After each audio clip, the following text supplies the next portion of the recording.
Olá, alunos, tudo bom? Hoje nós vamos iniciar nossa segunda aula. Eu escolhi para vocês jogos. Hoje nós vamos relembrar, vocês já sabem, sobre o xadrez, ok? Então, por muito tempo, o jogo dos reis, hoje em dia é considerado o rei dos jogos e você não pode ficar fora dessa, ok? Eu vou falando e eu sei que você de casa consegue estar anotando com seu caderninho, com a sua caneta, com seu lápis e, se precisar, também da sua borracha do lado, certo? É super interessante que você vai assistindo, se possível pausando e fazendo suas anotações.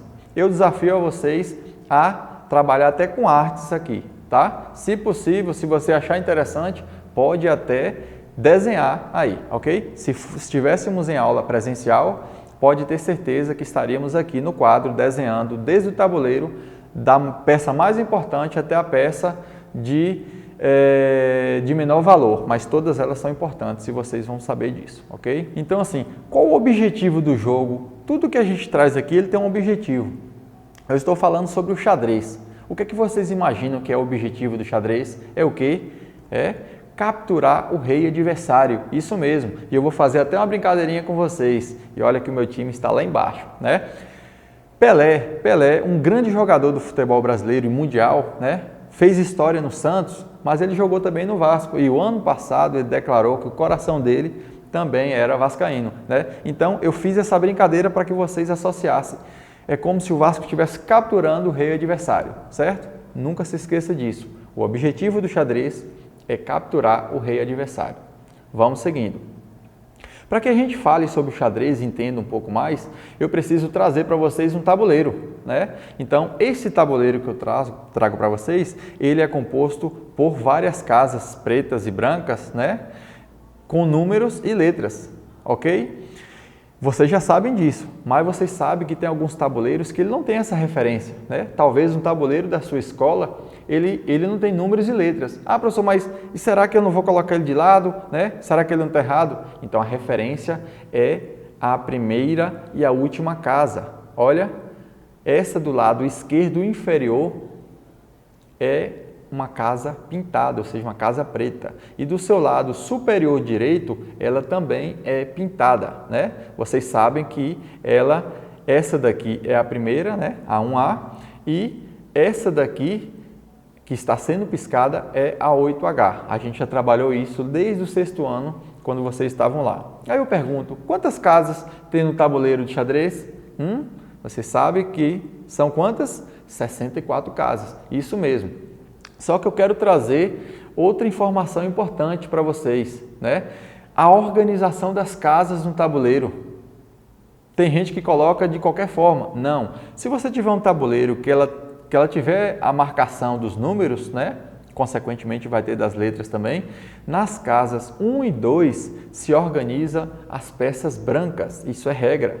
Consequentemente, nas linhas 7 e 8 são as peças pretas, ok? Isso é regra. Nem eu, nem você, nem ninguém pode alterar isso por enquanto, a não ser que tenha alguma convenção para alterar, ok? Movimentos e captura do jogo. Então, para que vocês aprendam, relembrem sobre o jogo, a gente precisa relembrar para vocês os movimentos e captura, os chamados sentidos, Vocês lembram? Vocês sabem quantos são? 4. Então, sentido vertical, o sentido horizontal, que é o deitado, o sentido diagonal, que ele pode ser subindo, inclinado para a direita ou descendo, inclinado para a direita ou para a esquerda, Então, olha o diagonal inclinado. E também, pessoal, não podemos esquecer do sentido em L.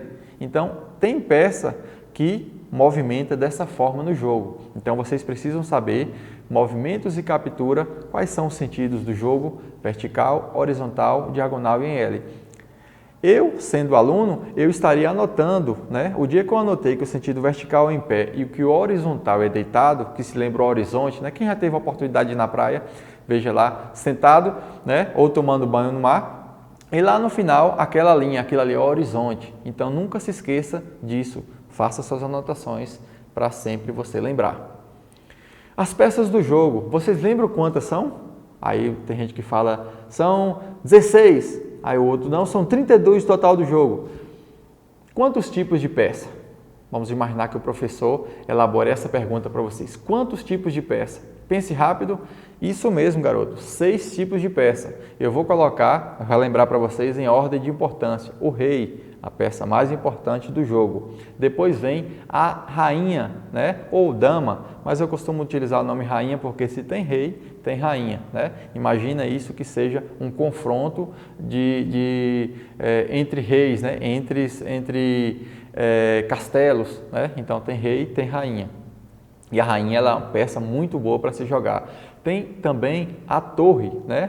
Depois eu vou falando aqui mais ou menos uma possível pontuação para quando você for jogar em casa com seu pai, com a sua mãe nesse período de pandemia, né, ou com o irmão, vocês estabelecer alguns critérios, algumas pontuações, né? Vamos imaginar que vocês joguem por 15 minutos, tem que dar o checkmate. Se não der o checkmate, vamos contabilizar as peças, ver quem somou mais pontos. É uma possibilidade real. O cavalo, uma peça também muito boa, e tem gente que prefere o bispo, né? Elas têm o mesmo valor, elas têm a mesma pontuação. Ah, professor, mas eu gosto mais do cavalo. Ah, mas eu gosto mais do bispo. Não tem problema, vocês vão ter 2 peças de cada no jogo, né? E o peão, que nós temos 8 peças, né, em cada jogo. Se eu tiver com as peças pretas, você com as brancas, cada um de nós teremos 8 peões, 2 bispos, 2 cavalos, 2 torres, uma rainha e um rei, ok? Então, cuidado com a rainha e com o seu rei, que é a peça mais importante do jogo. Aí imagine que vocês querem saber uma pontuação, uma referência para você jogar. O peão, ele vale 1 ponto. Para cada peão que você capturar, ele vale 1 ponto. O bispo e o cavalo valem 3. Aí vem aquela questão, uns preferem jogar mais com o cavalo, outros preferem jogar mais com o bispo. Então, proteja suas peças e tente avançar as casas e capturar as peças adversárias. A torre, né? A torre, por se locomover em quantas casas, né, são possíveis, as 8, né, seja na horizontal ou vertical, ela vale 5, certo? A rainha, ela é mais especial, a rainha ela vale 9, né?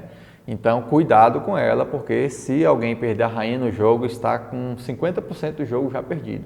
Aí eu lhe pergunto, e o rei? O rei vale quanto? Aí tem gente que fala 9. Não, 9 é igual a rainha. 10, 15, 20, 50, 100? Não. O rei é o valor do jogo. Você esqueceu? O objetivo do jogo é capturar o rei adversário. Então, o rei não tem numeração. Rainha 9, torre 5, cavalo, bispo 3 e o peão 1 ponto. A peça mais importante do jogo, qual é? Isso, perfeito. Eu sei que você acertou em casa. É o rei. Agora eu vou relembrar vocês como que ela se locomove, né? No sentido vertical, no sentido horizontal ou no sentido diagonal. Lembre-se, apenas uma casa para cada lado desse daí, né? O rei é uma figura enigmática. O rei é só para ser protegido. Se tivesse uma sala aqui, ó, é como se a gente estivesse protegendo o rei, certo? A melhor peça para se jogar é a rainha. Ela, assim como o rei, ela move nos mesmos sentidos, só que eu vou representar por uma seta maior. Olha como essa seta está maior no sentido vertical. Por quê? Porque ela não anda somente uma casa. Ela pode se locomover quantas tiverem disponível, o tabuleiro inteiro, no sentido vertical, no sentido horizontal ou no sentido diagonal, certo? Aí vem uma perguntinha chave, né? Talvez vocês encontrem isso, um professor pode fazer. A rainha, a melhor peça do jogo, ela move e captura em todos os sentidos, verdade ou falso? Quem respondeu falso, acertou. Porque são 4 sentidos, ela move somente em 3, vertical, horizontal e diagonal. Todos não, porque todos incluem o L. Então, isso é uma pegadinha, entendeu?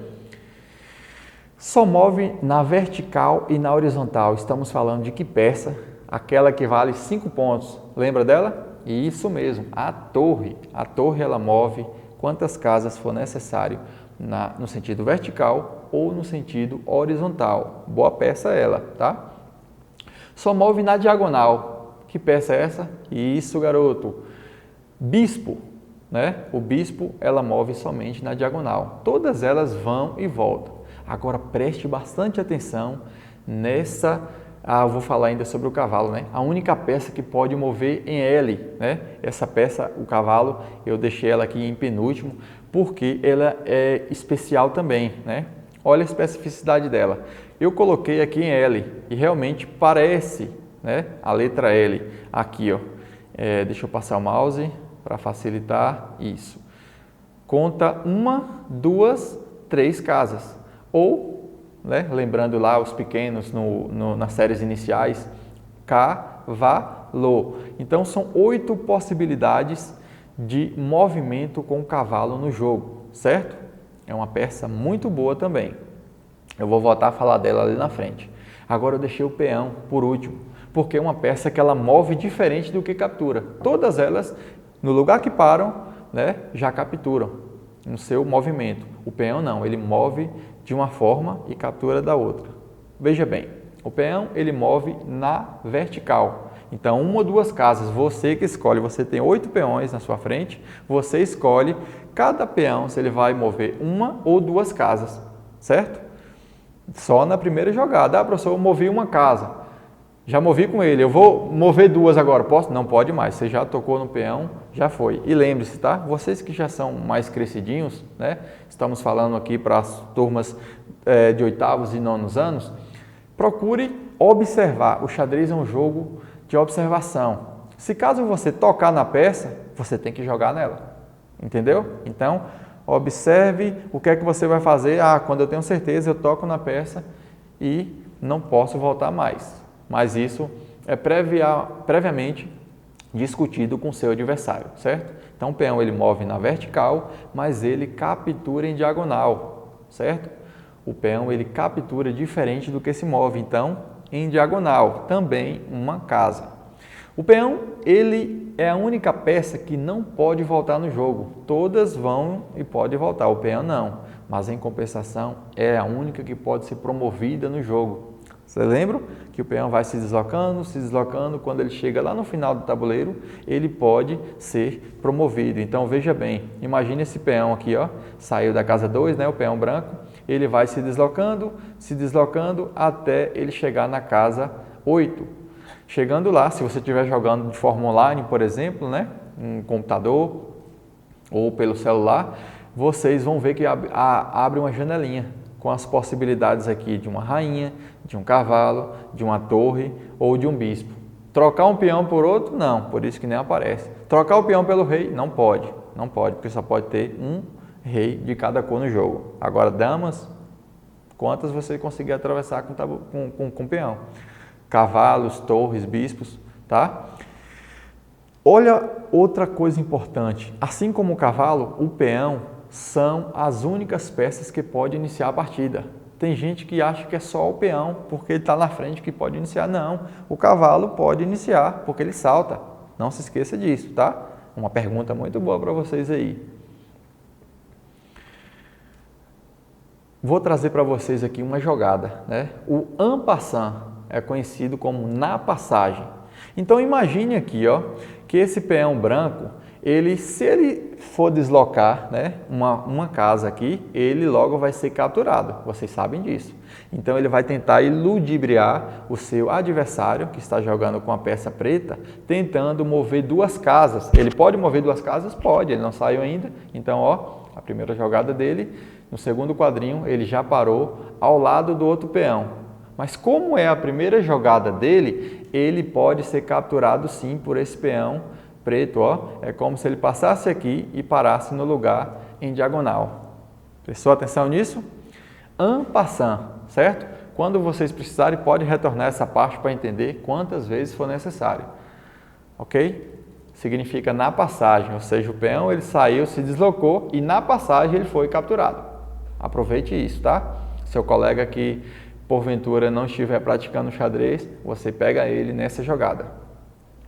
Aí eu trago para vocês o que é o roque no xadrez. O que vocês imaginam que seria o roque no xadrez? Seria o quê? Mas é que se agora para fazer sucesso, para vender disco de protesto, todo mundo tem que reclamar. Seria Raul Seixas tocando? Um rock no xadrez? Não, gente. O roque no xadrez é um movimento entre o rei e a torre, certo? É um movimento de defesa, de proteção. Só que ele só acontece em 3 circunstâncias. Ah, só uma? Não. Só 2? Não. Nas 3 simultâneas. Ocorre como? Se não houver peças entre elas, então, olha aqui, ó, não há peças entre o rei e a torre. Segunda condição, não podem ter sido movimentadas no jogo. A torre está no seu lugar e o rei também está no seu lugar. Lembrando que do lado de cá também, do lado direito, tem uma torre, né, que não saiu. Então, eu tenho 2 possibilidades do roque. Como tem 2 casas, seria o roque pequeno. Como tem 3 casas, seria o roque grande. Né? E a terceira condição é o rei não pode estar em xeque, ou seja, o rei não pode estar sendo ameaçado. Então, para que ocorra o roque, tem que acontecer as 3 possibilidades. Agora eu vou mostrar para vocês o movimento do roque, tá? O roque pequeno, preste atenção, o movimento entre o rei e a torre. Preste atenção. O rei move 2 casas e a torre vai se deslocar protegendo ele, né? Ficando logo ao lado do rei. Esse é o roque pequeno. Agora eu vou mostrar para vocês o roque grande, né? Do lado esquerdo. Eu estou representando as peças brancas, tá? Isso pode acontecer também com as peças pretas lá nas linhas, na linha 8, tá? Então aqui, como tem 3 casas, o rei move de lugar, né? Eles não trocam de lugar, o rei se desloca e depois vai em seguida a torre. Olha, moveu 2 casas, então sempre a referência ao rei, 2 casas para um lado ou para o outro. A torre nesse caso vai andar 3, ó, sempre protegendo, entendeu? Então esse é o roque no xadrez, uma jogada muito boa de defesa, só que só tem que acontecer quando tiver as 3 possibilidades que eu expliquei. Ok? Espero poder ajudado vocês nesse momento, certo? Nós finalizamos aqui a nossa segunda aula. Hoje foi sobre jogos. Escolhi o xadrez, um jogo muito importante, muito interessante e faz com que vocês interpretem e realizem atividades. Quanto mais difícil, mais fácil, né? Vocês conseguem fazer isso, certo? Um abraço e até a nossa próxima aula. Tchau, tchau.